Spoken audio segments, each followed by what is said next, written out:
they preferred to give more love to worldly life as opposed to the next.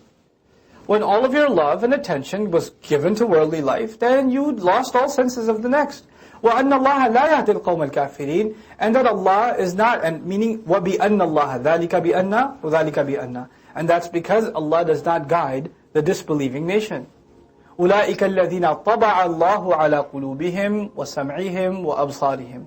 Those are the people that Allah has placed a seal upon, in terms of upon their hearts, their hearing, and their eyes. وَأُولَٰئِكَ هُمُ الْغَافِلُونَ, and those are the ultimately heedless. Ghafil, someone who has no idea what's going on around them. In other words, now they are no longer sensitive to anything around them. They're completely tranquil and happy in their environment. So Allah, instead of calling it, first He describes them as they're satisfied with their disbelief, but the real explanation is they're ghafil. They're completely unaware that there's such a thing as clean air. There's a better message. There's something else that better deserves to be inside their chest. That sentiment is no longer there. لا جرم أنهم في الآخرة هم الخاسرون.